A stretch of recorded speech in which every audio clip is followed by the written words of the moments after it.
මහබෝසතාණන් වහන්සේ රජගහනුවර සිට උරුවෙල ජනපදයේ සේනානී නම් නියංගම කරා පැමිණුණා. ඒ ජනපදයේ අසලින් සුදු සුදු වැලිතලා සහිත සුන්දර නේරංචරා නදිය ගලා බසිනවා. නදිය අසබඩ ප්‍රදේශය සිහිල් ගස්වලින් යුක්තයි. පිඩු පිණිස පිවිසිය හැකි ගම්මානයක් මද ඈතින් පිහිටා තිබුණා. මේ ප්‍රදේශය නිවන සොයා වීරිය වඩන අයෙකුට සුදුසුම වාසස්ථානයක් බව බෝසතාණන් වහන්සේට වැටහුණා. මහබෝසතාණන් වහන්සේ එකල දඹදිව විමුක්තිය පිණිස ප්‍රකට වී තිබූ සිරුරට දුක් දීමේ ක්‍රමවේදය පුරුදු කරන්නට පටන් ගත්තා.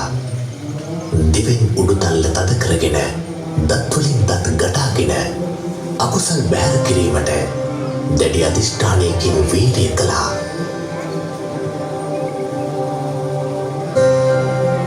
එවිට මුළු සිරුරින්ම දාඩිය ගලාගෙන ගියා.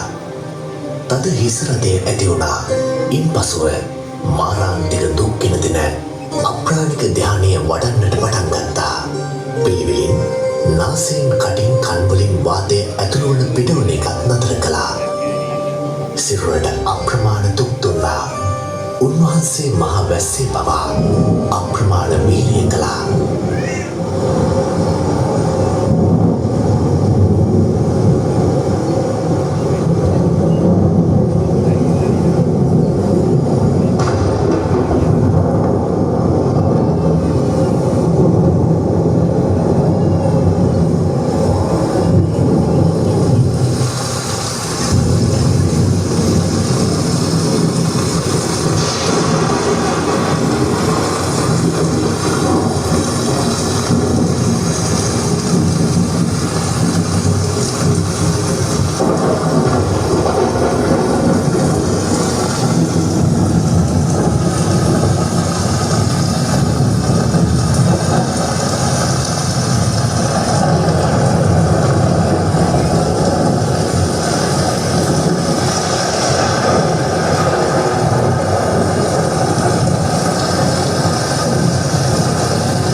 ආහාර ගැනීම ක්‍රමයෙන් අඩු කළා.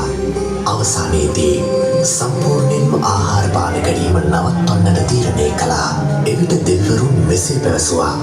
ඔබ වහන්සේ ආහාර පාන නතර කළොත් අපි රෝම කුම්භ වලින් දිව්‍ය ඕජස් ඇතුළු කරනවා.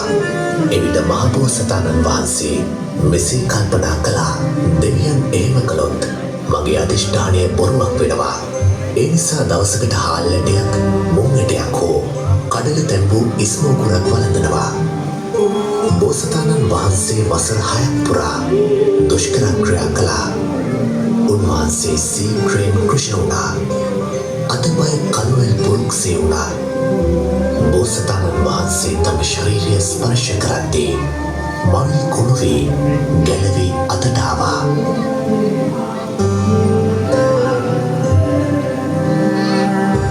කුස අතගාන විට පිටකොන්ද අහුණා. පිටකොන්ද අතගාන විට කුස අහුණා.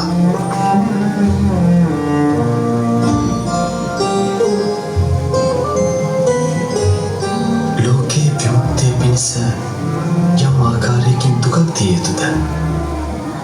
ඒ සෑම දුකක්ම මා විසින් ශරීරයට දුන්නා. නමුත් මාර්ගයක් හෝ ප්‍රතිපදාවක් සොයා ගැනීමට මට තවමත් හැකි වුණේ නැහැ.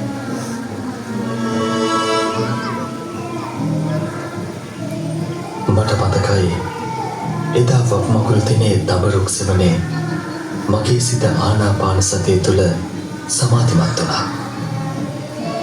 එදා ඇති වූ සැහැල්ලුවත් සැපයත් නැවත ඇති කරගත්තොත් ජීවිත අවබෝධය පිණිස මාර්ගයක් ප්‍රගුණ කරගන්න එය උදව්වක් වේවි.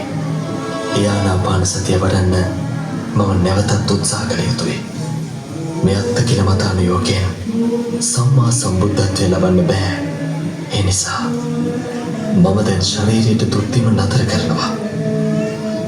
ශරීරයෙන් නැවත යම් පමණකට ශක්තිමත් කර ආනාපාන සතිය වඩනවා.